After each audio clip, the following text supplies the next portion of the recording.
Okay, goody guys, no? Nandito tayo ngayon sa Imus, Cavite, no? Mayroon na naman tayong i-repair dito na H52, no? So ito guys, tinanggal na ng customer natin yung board kasi plano sana dadalhin sa atin kaso nagbago yung isip na ipa-home service na lang, no? So ito na guys, sinimulan na namin yung repair nito. Ayan. So inoperahan na natin yung likuran, no? Para ma-check natin at ma-check natin yung mga electronic parts, no?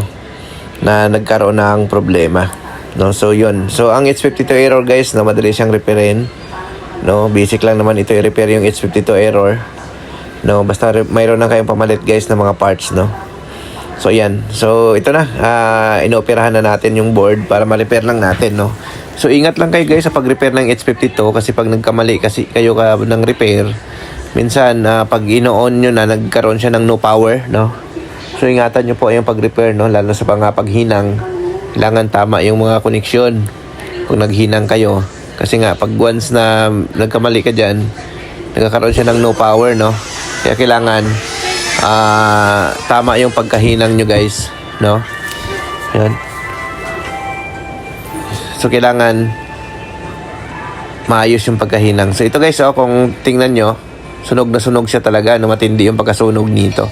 So, ang history naman nito sa customer natin, walang bunutan yung kanilang washing machine, no? Simula nung binili, after 3 years, wala talagang bunutan, no? Nakasaksak lang lagi doon sa outlet, no? Kaya isa ito sa mga cause kung bakit nagkaroon siya ng sunog dito sa kanyang silicone, no? Yung walang bunot-bunot doon sa outlet, no? So, dapat guys, bunutin nyo kapag hindi nyo ginagamit ang inyong mga washing machine para humaba ang buhay.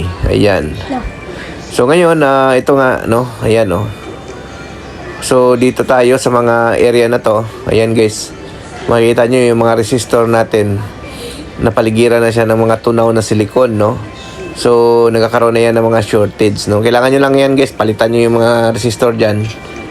Yung mga nag-change value na. Kasi ang resistance yan guys is nasa 204 to 200k, no? So, palitan nyo siya ng 200k.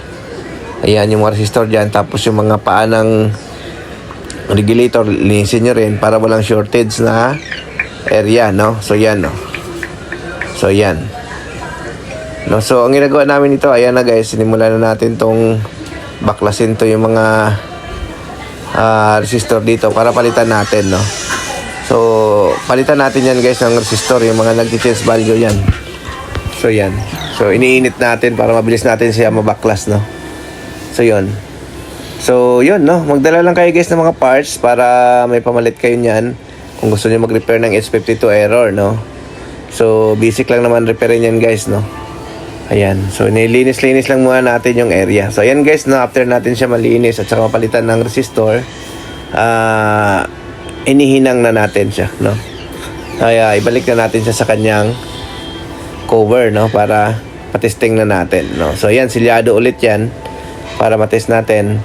Hindi siya mabasa guys, kailangan isilyo nyo rin, no, pagbalik, no, para iwas pa rin sa moisture.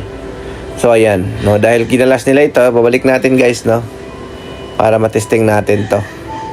Sa mga gusto pala magpa-service sa amin, no, message lang kayo sa aming Facebook page sa Northern Repair Shop. Kayo po ang nagsiservice kami ng Cavite, Laguna, Batangas, no. Ayan, so ayan guys, testing na natin siya. Ayan, testing natin. Ayan. So, mapansin nyo guys, hindi na siya naglabas ng error, no? So, yun. So, napakadaming damit, no? Daming laman. Ayan. So, tingnan natin.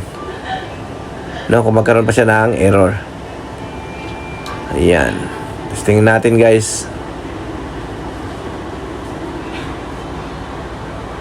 Ayan. So, tayo natin umikot guys, no? Ayan. So, tingnan natin. Ayan. So, wala na siyang error, guys, no? So, antayin natin umikot, guys. Para matesting natin, no? Ayan. Ayan.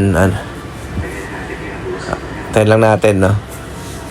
So, huwag niyong kalimutan, guys, i-follow and i-subscribe ang ating YouTube channel, no? Para updated kayo sa aming mga upload, no? So, yan. So, yan, guys, oh. Working na siya. Okay na to, guys, no? Yan.